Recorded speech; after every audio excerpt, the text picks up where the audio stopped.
एक समय की बात है, शाम का समय था। चाणक्य, वह महान नीतिज्ञ और विद्वान, अपने शिष्य चंद्रगुप्त के साथ एक प्राचीन वृक्ष के नीचे बैठे थे। उन्होंने गंभीर स्वर में कहा, चंद्रगुप्त, आज मैं तुम्हें कुछ बातें बताने वाला हूं। मेरी बातों को ध्यान से सुनो, क्योंकि ये बातें तुम्हारे जीवन भर काम आएंगी। क्योंकि आज भी तो मैं उद्देश्य देने वाला हूं, ये अनमोल है। इन बातों को तुम हमेशा याद रखना, क्योंकि आज जो बताऊंगा वो 7 ऐसी जगहें हैं जहां पर तुझे बुलाने पर भी नहीं जाना चाहिए। अगर कोई बुलाए भी तो विचार किए बिना वहां के बारे में जाने की सोचना भी मत। गलती से भी भूल मत जाना, क्योंकि एक साधारण विचार स्वभाव का व्यक्ति का चरित्र बड़ा ही निर्मम होता है। वह बड़ी आसानी से किसी के जाल में फंस जाता है और कई बार उसकी मासूमियत उसे फंसा देती है। मैंने देखा है, तो अपने रास्ते पर चल रहे हो, लेकिन तुम अपने रास्ते से कई बार भटक जाते हो। इसलिए तुम्हें चाहिए कि तुम इन बातों पर अमल करो और मेरी बातों को गहराई से सुनो। चंद्रगुप्त ने उत्सुकता से कहा, जी गुरुदेव, आप मुझे बताइए। चाणक्य मुस्कुराए और बोले, ठीक है मेरे पुत्र, दिल से बात। मैंने जो तुम्हें 7 बातें दी हैं, उन पर विस्तार से व्याख्या करूंगा। ये बातें न केवल तुम्हारे व्यक्तिगत जीवन के लिए, बल्कि एक राजा के रूप में, एक योद्धा के रूप में और एक मानव के रूप में उपयोगी होंगी। ये शास्त्रों, वेदों और मेरी अपनी नीतियों पर आधारित है। अर्थशास्त्र में मैंने कहा है कि बुद्धिमान व्यक्ति वही है जो खतरे को पहले ही पहचान ले। तो चलो एक एक करके इन 7 जगहों पर चर्चा करते हैं। मैं प्रत्येक पर विस्तार से बताऊंगा, उदाहरण दूंगा, कारण समझाऊंगा और बताऊंगा कि क्यों इन जगहों पर जाना वर्जित है। यह ज्ञान तुम्हें अजेय बनाएगा। पहली जगह, जहां पर तुम्हारी मां बाप की इज्जत नहीं होती। चाणक्य ने गहरी सांस ली और शुरू किया, सबसे पहले चंद्रगुप्त सुनो, जीवन में सबसे बड़ा धन क्या है? इज्जत, सम्मान। वह जगह जहां तुम्हारी इज्जत ना हो, जहां लोग तुम्हें तिरस्कार की दृष्टि से देखें, अपमान करें या तुम्हारी उपस्थिति को हल्का समझें, वहां बिना तैयारी के कदम रखना मृत्यु के समान है। क्यों? क्योंकि इंसान का मन इतना कमजोर होता है कि अपमान उसे तोड़ देता है। एक राजा होकर भी अगर तुम अपमानित हो गए तो तुम्हारा राज्य कैसे चलेगा? अपमान की ऊर्जा इतनी घातक होती है कि वह तुम्हारी आत्मा को खोखला कर देती है, तुम्हारी निर्णय क्षमता को कमजोर कर देती है और तुम्हें कमजोर बना देती है। वास्तु शास्त्र और वेदों में आत्मसम्मान को सर्वोच्च स्थान दिया गया है। ऋग्वेद में कहा गया है कि व्यक्ति को हमेशा ऐसे वातावरण में रहना चाहिए जहां उसका मान बढ़े, न कि घटे। पहले पता करो कि वहां कौन लोग हैं। क्या वे तुम्हारे मित्र हैं या छिपे शत्रु? क्या वातावरण तुम्हारे अनुकूल है? अगर नहीं तो बहाना बनाकर टाल दो। कह दो, मुझे कोई महत्वपूर्ण कार्य है, लेकिन कभी न जाओ। ये जगहें हो सकती हैं किसी ऐसे व्यक्ति का घर जहां तुम्हें पहले अपमानित किया गया हो, या कोई सभा जहां तुम्हारी जाति, धर्म या पदवी पर सवाल उठते हो। जीवन छोटा है, समय व्यर्थ मत करो। वेदों में कहा गया है, सम्मानित रहो, अपमानित न हो। अपमान से बचो, क्योंकि अपमान विद्रोह का बीज बोता है। अर्थशास्त्र में मैंने विस्तार से लिखा है कि एक नीतिज्ञ राजा को हमेशा अपनी प्रतिष्ठा की रक्षा करनी चाहिए, क्योंकि प्रतिष्ठा ही राज्य की नींव है। अगर तुम अपमानित हो गए तो तुम्हारे अनुयायी तुम्हें कमजोर समझेंगे, तुम्हारी कमान कमजोर हो जाएगी। शास्त्रों में इसे असम्मान का विष कहा गया है, जो धीरे धीरे शरीर को नष्ट करता है। इसलिए बिना सोचे समझे कभी मत जाओ, हमेशा मूल्यांकन करो। क्या वहां तुम्हें आदर मिलेगा? क्या तुम्हारी बात सुनी जाएगी? अगर नहीं तो दूरी बनाओ। ये नियम न केवल व्यक्तिगत जीवन के लिए, बल्कि राजनीतिक और सामाजिक जीवन के लिए भी अनिवार्य है। एक योद्धा के रूप में तुम्हें हमेशा मजबूत स्थिति में रहना चाहिए। अपमान कमजोरी का प्रतीक है और कमजोरी मृत्यु को आमंत्रित करती है। वेदांत में आत्मा की पवित्रता पर जोर दिया गया है और अपमान उस पवित्रता को दूषित करता है। इसलिए चंद्रगुप्त, इस बात को गहराई से समझो। इज्जत वाली जगह ही चुनो, बाकी से दूर रहो। ये ज्ञान तुम्हें जीवन की हर चुनौती में विजयी बनाएगा। अपमान से बचना ही बुद्धिमत्ता है। हमेशा याद रखो, सम्मान ही तुम्हारी सबसे बड़ी ताकत है। दूसरी जगह, वेश्या का घर। चाणक्य ने गहरी दृष्टि से चंद्रगुप्त की ओर देखा और कहा, सुनो वत्स, जीवन में कुछ स्थान ऐसे होते हैं जहां प्रवेश करना अपने आत्मसम्मान और आत्मबल को खो देना है। उनमें से एक है वेश्या का घर। जिस राजा का सेनापति वेश्या के घर जाता है, उसकी सेना दुर्बल हो जाती है। जिस मंत्री का मन वहां जाता है उसकी नीति भ्रष्ट हो जाती है, और जिस प्रजा का झुकाव वहां होता है उसका राज्य पतन की ओर बढ़ता है। मनुष्य के जीवन का आधार है उसका चरित्र, और चरित्र का शत्रु है वासना।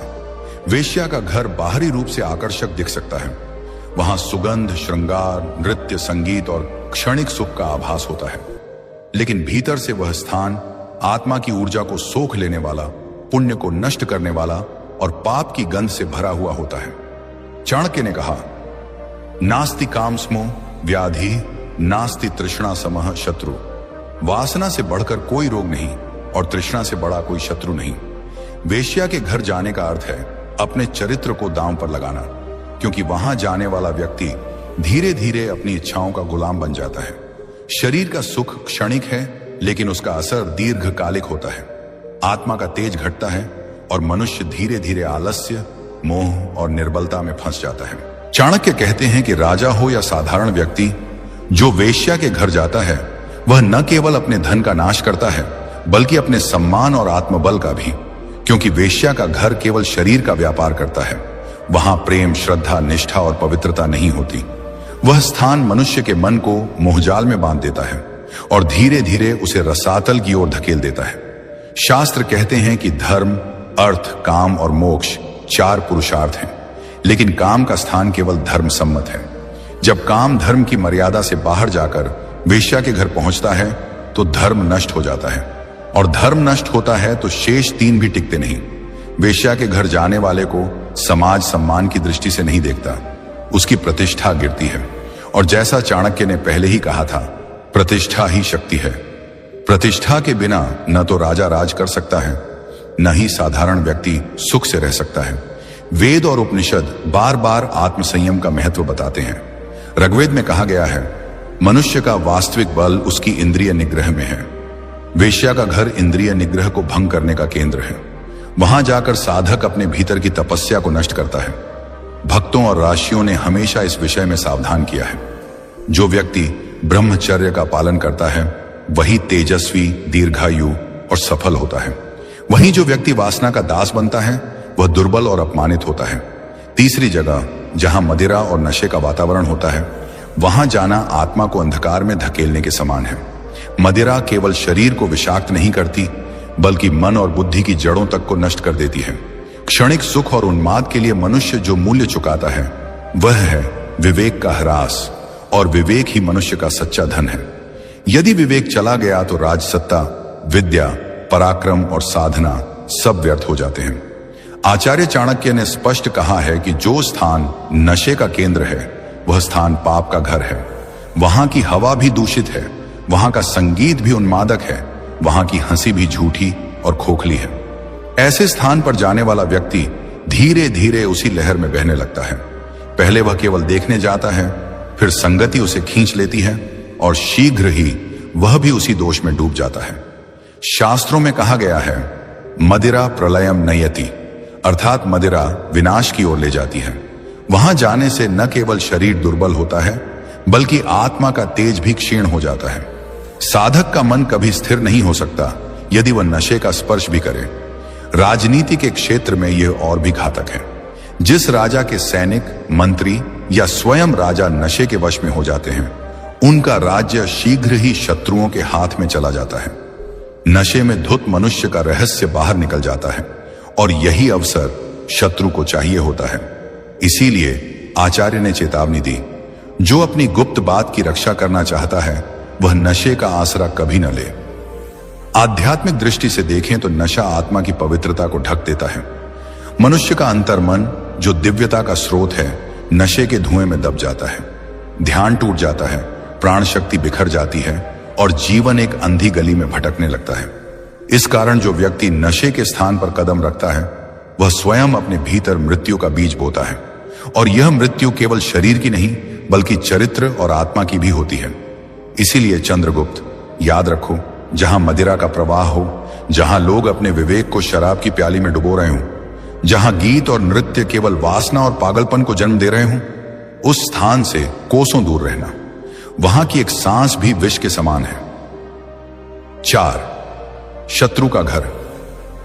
शत्रु का घर वह स्थान है जहां विश्वास का नामो निशान नहीं होता। यह ऐसा कुआं है जिसमें विष भरा हो, और जो वहां जाता है वह स्वयं को संकट में डालता है। शत्रु की मधुर वाणी और आतिथ्य एक जाल है जो मनुष्य को भुलावे में डालकर उसका सर्वनाश करता है। आचार्य चाणक्य ने कहा है, शत्रु का घर मधु का छत्ता है, बाहर से मधुर, भीतर से दंश देने वाला। वहां की हंसी छल से भरी होती है और हर कदम पर विश्वासघात की तलवार लटकती है। जो व्यक्ति शत्रु के घर में प्रवेश करता है वह अपनी बुद्धि और विवेक को दांव पर लगाता है। पहले वह आतिथ्य में बहता है, फिर धीरे धीरे शत्रु की चाल में फंस जाता है। शास्त्रों में कहा गया है, शत्रु का संग आत्मघात है। वहां की हवा में छल, वहां का भोजन विष और वहां की बातें माया जाल है। राजनीति में यह और भी घातक है। शत्रु का घर वह जगह है जहां गुप्त योजनाएं बनती हैं और रहस्य उजागर होते हैं। एक क्षण की असावधानी राजा को उसके सिंहासन से वंचित कर सकती है। चाणक्य की चेतावनी स्पष्ट है, शत्रु का दरवाजा वहीं खटखटाए जो अपनी मृत्यु को आमंत्रित करना चाहे। आध्यात्मिक दृष्टि से शत्रु का घर मन के भीतर के वैर को बढ़ाता है। वहां का वातावरण आत्मा को शांति नहीं बल्कि अशांति और द्वेष देता है। जो व्यक्ति वहां जाता है वह अपने हृदय में क्रोध और प्रतिशोध का बीज बोता है। यह बीज न केवल उसके जीवन को बल्कि उसकी आत्मा को भी विषाक्त करता है। इसलिए चंद्रगुप्त, शत्रु के घर से सदा दूर रहो। उसकी मधुर मुस्कान और अतिथि सत्कार के पीछे छिपा छल तुम्हें भस्म कर सकता है। वह स्थान मृत्यु का द्वार है जहां से वापसी केवल पश्चाताप के साथ होती है। 5. जहां गौ हत्या होती हो। जहां गौ हत्या होती है वह स्थान पाप का गढ़ है। गौ जो पृथ्वी पर माता का स्वरूप है, उसकी हत्या केवल एक प्राणी की मृत्यु नहीं बल्कि धर्म और करुणा की हत्या है। ऐसा स्थान अंधकार और क्रूरता का केंद्र होता है जहां मानवता का तेज क्षीण हो जाता है। शास्त्रों में कहा गया है, गौ हत्या सर्वनाश का मूल है। वहां की धरती रक्त से सनी होती है और वहां की हवा पाप के बोझ से भारी। जो व्यक्ति ऐसे स्थान पर जाता है वह धीरे धीरे क्रूरता और संवेदनहीनता की ओर खींचता है। पहले वह केवल दर्शक बनता है, फिर उसका मन हिंसा को स्वीकारने लगता है और अंत में वह भी उस पाप का हिस्सा बन जाता है। चाणक्य ने चेतावनी दी है, जहां गौ की चीत्कार गूंजती हो वहां का जल भी विष बन जाता है। राजनीति में गौ हत्या का स्थान शत्रुओं का अड्डा बन जाता है। ऐसा स्थान समाज में अशांति और विद्रोह को जन्म देता है, क्योंकि गौ के प्रति क्रूरता धर्म और संस्कृति के प्रति विद्रोह है। राजा का कर्तव्य है कि वह ऐसी जगह को शुद्ध करे, न कि वहां कदम रखे। आध्यात्मिक दृष्टि से गौ हत्या का स्थान आत्मा को दूषित करता है। वहां का वातावरण ध्यान को भंग करता है और मनुष्य का अंतर्मन पाप के भार से दब जाता है। जो व्यक्ति वहां जाता है वह अपने भीतर करुणा और पवित्रता को मार देता है। इसलिए चंद्रगुप्त, उस स्थान से कोसों दूर रहो जहां गौ की चीत्कार गूंजती हो। वहां की एक सांस भी आत्मा को भस्म कर सकती है। वह स्थान नरक का द्वार है जहां धर्म और मानवता का अंत होता है। 6. चरित्रहीन और लोभी का घर। चरित्रहीन और लोभी का घर वह स्थान है जहां नैतिकता और सत्य का कोई मूल्य नहीं। यह ऐसा दलदल है जिसमें फंसने वाला व्यक्ति अपनी आत्मा और सम्मान को खो देता है। चरित्रहीनता और लोभ मनुष्य को पशु से भी नीचे ले जाते हैं, क्योंकि यहां न तो विवेक होता है न ही धर्म। चाणक्य ने कहा है, लोभी का घर विष का भंडार है और चरित्रहीन का घर पाप का गृह है। ऐसे स्थान पर जाने वाला व्यक्ति पहले लोभ के जाल में फंसता है, फिर चरित्रहीनता की संगति उसे नीचे खींच लेती है। वहां की बातें मधुर लगती हैं, परंतु वे मन को भ्रष्ट करती हैं। शास्त्र कहते हैं, लोभ पापस्य कारणम, अर्थात लोभ पाप का मूल है। वहां का वातावरण मन को अशुद्ध करता है और धीरे धीरे व्यक्ति अपनी मर्यादा खो देता है। राजनीति में चरित्रहीन और लोभी का घर सबसे खतरनाक होता है। यहां गुप्त योजनाएं बनती हैं और विश्वासघात का खेल खेला जाता है। जो राजा या सैनिक यहां फंसता है वह अपने राज्य का सर्वनाश आमंत्रित करता है। चाणक्य की सलाह है, लोभी का साथ वही करे जो अपनी मृत्यु का सामान खरीदना चाहे। आध्यात्मिक दृष्टि से ऐसा स्थान आत्मा की शुद्धता को नष्ट करता है। लोभ और चरित्रहीनता मन को भटकाती है, ध्यान को तोड़ती है और व्यक्ति को सत्य के मार्ग से दूर ले जाती है। जो वहां जाता है वह अपने भीतर का प्रकाश खो देता है। इसलिए चंद्रगुप्त, चरित्रहीन और लोभी के घर से सदा दूर रहो। वहां की एक सैर भी तुम्हें पाप के गर्त में धकेल सकती है। यह स्थान वह आग है जो आत्मा को भस्म कर देती है। 7. अहंकारी का घर। अहंकारी का घर वह स्थान है जहां विवेक और विनम्रता का लोप हो चुका है। यह ऐसा मरुस्थल है जहां न तो प्रेम की छांव है, न ही सत्य का जल।